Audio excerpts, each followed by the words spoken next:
Nomadic Fanatic has some setbacks on the bus build. He wants to put the bus in storage and run off in the Bigfoot.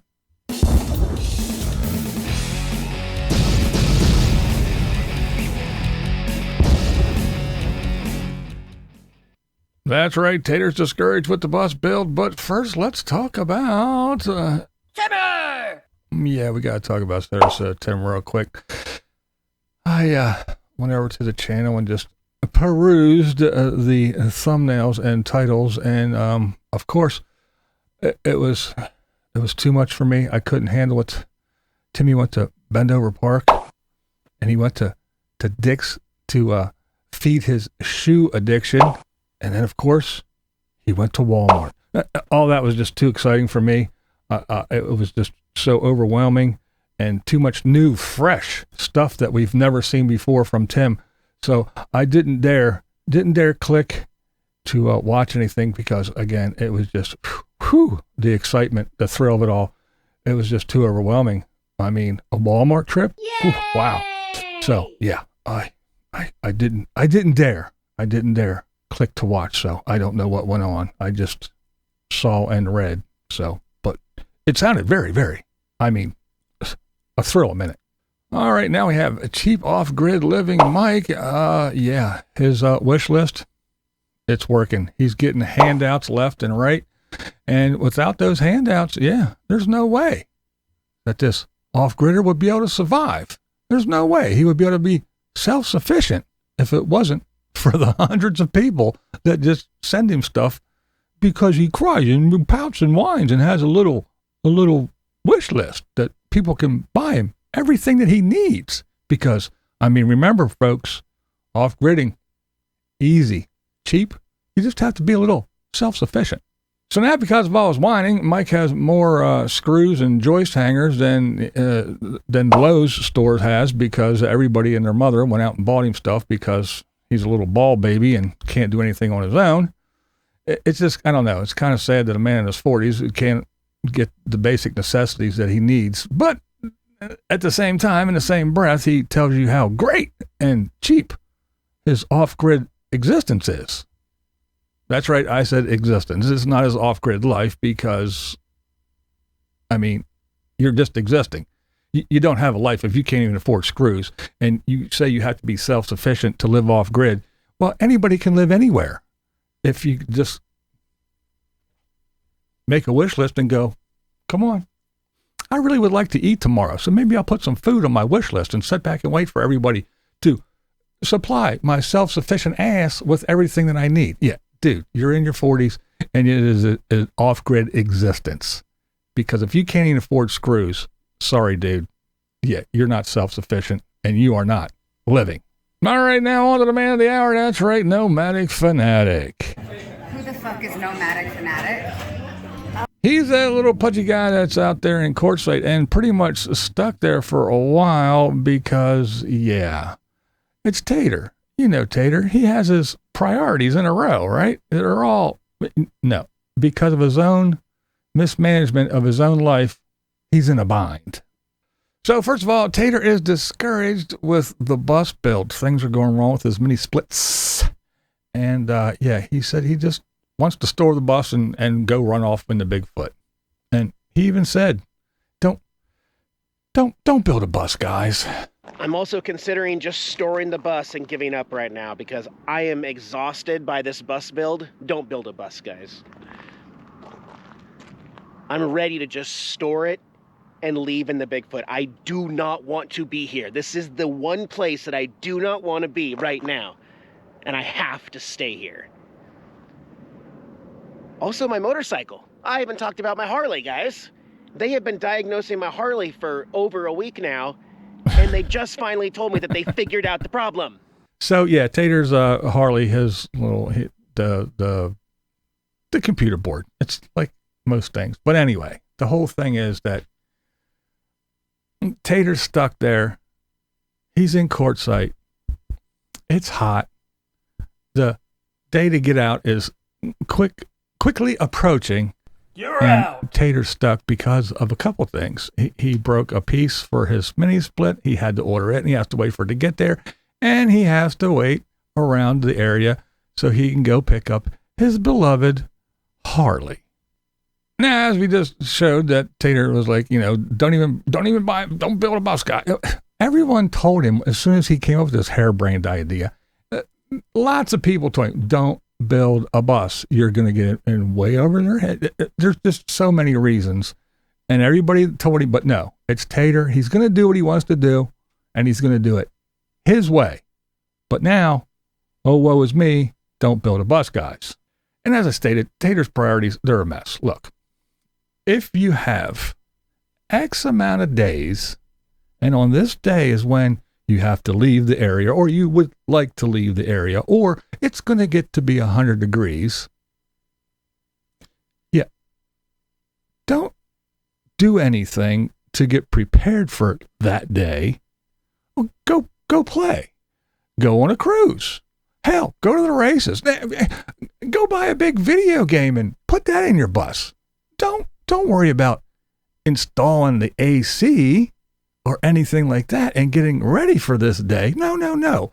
Wait until the day before it's going to be 100 and then put in your air conditioning. I mean, isn't that what everyone would do?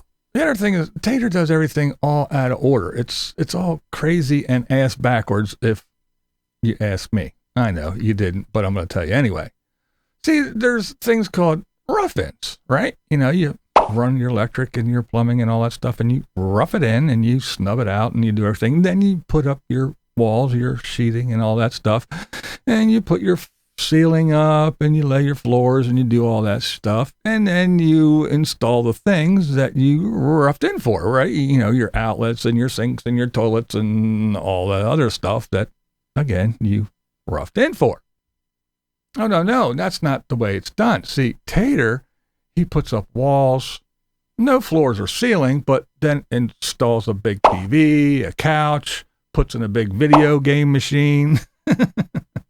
All right, now we're going to say, let's change things. So now we're going to black out some more windows, and we'll put up a wall, and then we'll take a piece of the wall down here, there, and over here so we can run some other stuff. And then we have to put the wall back up, and we had to do it. And then we'll run AC lines, and we'll do that.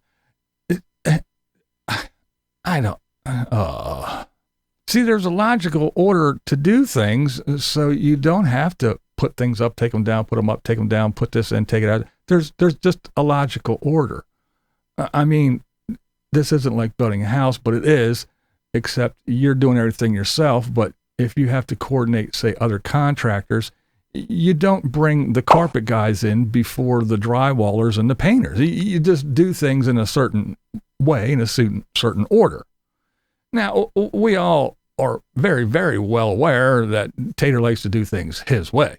And he'll tell you, I'm not doing it anybody else. Yeah, don't do what I do, blah, blah, blah. He always does that. But, hey, look, that's fine, but there's still some common sense that you have to apply to the basic process of things. But no, not Tater. He wants to do it his own way.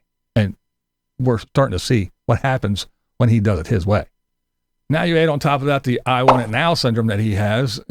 It's crazy. Now, you look at other people that do these bus builds, even the little bus builds, but a full-size bus like Tater have people spend over a year to build out these buses properly. And these are people that actually know what the hell they're doing. Now you have clueless Tater who wants his bus done in 4 to 6 months. He wants working AC for the summer. He wants. He wants all these things, and he wants them now for that instant gratification. But instead of prioritizing what needs to be done so he can get what he wants to be able to do his other things as well.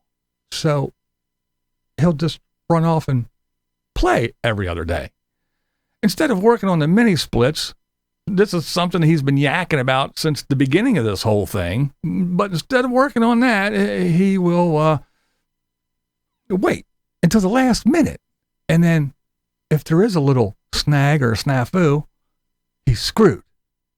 Where he should have been doing this a long time ago. But hey, wait till the very last minute.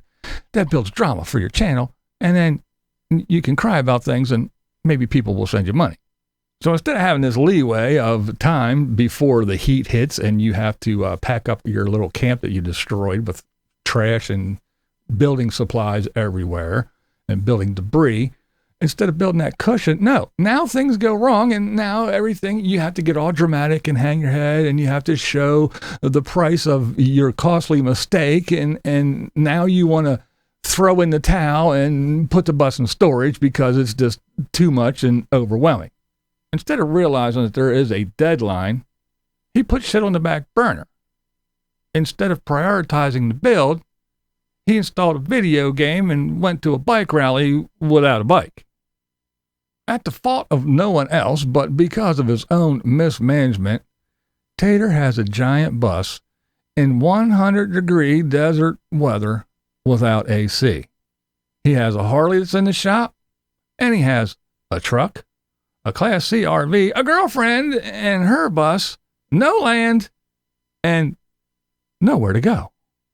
So now you have the deadline to leave fast approaching. You have the heat coming even quicker than that.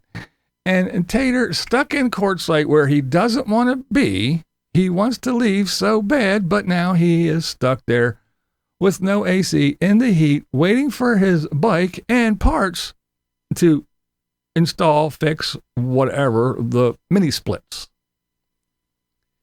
He's frustrated and he wants to store the bus and just give up.